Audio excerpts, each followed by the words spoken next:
এই ভিডিওতে আমরা রেজাল্ট প্রসেস সম্পর্কে জানব। রেজাল্ট প্রসেস করার জন্য আমাদের চলে আসতে হবে এক্সামিনেশন। এক্সামিনেশন থেকে এসে আমরা আসবো প্রসেস। প্রসেস থেকে হচ্ছে দুটো অপশন আছে, একটা হচ্ছে মেরিট প্রসেস, একটা হচ্ছে গ্র্যান্ড ফাইনাল প্রসেস। মেরিট প্রসেসে আমাদের রেগুলার যে পরীক্ষাগুলো আছে, ইন্ডিভিজুয়াল সেমিস্টার এক্সাম যেগুলো আছে, অর্থাৎ হাফ ইয়ারলি, অ্যানুয়াল, অথবা first semester, second semester, third semester, অথবা অ্যানুয়াল এক্সাম, যাই হোক না কেন, ওইগুলোর প্রসেসের জন্য হচ্ছে আমরা প্রসেস থেকে এসে মেরিট প্রসেসে আসব। দেন আসার পর আমরা এখানে দুইটা বক্স দেখতে পাচ্ছি, একটা হচ্ছে রেজাল্ট প্রসেস, একটা হচ্ছে মেরিট প্রসেস। রেজাল্ট প্রসেস থেকে কি হয়? রেজাল্ট প্রসেস থেকে হচ্ছে আমাদের ফার্স্ট আমরা এখানে এসে সর্বপ্রথম রেজাল্ট প্রসেস করব।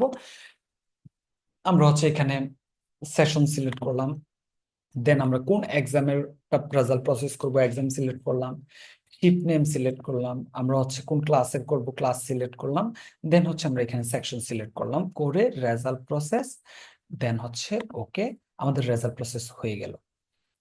আমাদের যদি ভিউ দিয়ে তাহলে হচ্ছে আমাদের এখানে যে যেটা যেটা প্রসেস হয়েছে অলরেডি আমরা ওইটা দেখতে পারবো এখান থেকে। অর্থাৎ আমাদের কত তারিখে আমরা কোনটাকে প্রসেস করেছি, কোন ইউজার থেকে প্রসেস হয়েছে, আমরা ওইটার ইনফরমেশন দেখতে পাচ্ছি।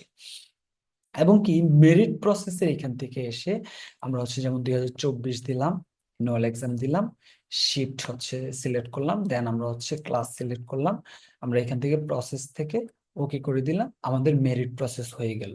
অর্থাৎ আমরা যখন মার্ক এন্ট্রি আমাদের ডান, দেন হচ্ছে আমরা প্রসেস থেকে এসে প্রথমে রেজাল্ট প্রসেস করব, দেন হচ্ছে মেরিট প্রসেস করব। ভিউ থেকে হচ্ছে আমরা দেখতে পারবো যে আমাদের কত তারিখ কোনটা প্রসেস হয়েছে, কোন ইউজার থেকে প্রসেস করা হয়েছে। এখন এটা হচ্ছে মূলত আমাদের রেজাল্ট প্রসেসের বিষয়টা। তো রেজাল্ট প্রসেসের এখানে স্পেসিফিক আমাদের প্রত্যেকটা সেকশন ধরেই কিন্তু আমাদের প্রসেস করতে হয়, এবং কি মেরিটটা কিন্তু আমাদের ক্লাস ওয়াইজ ধরেই প্রসেস হয়ে যায়। এই ছোট কাজটাই হচ্ছে মূলত আমাদের রেজাল্ট প্রসেসের। ধন্যবাদ।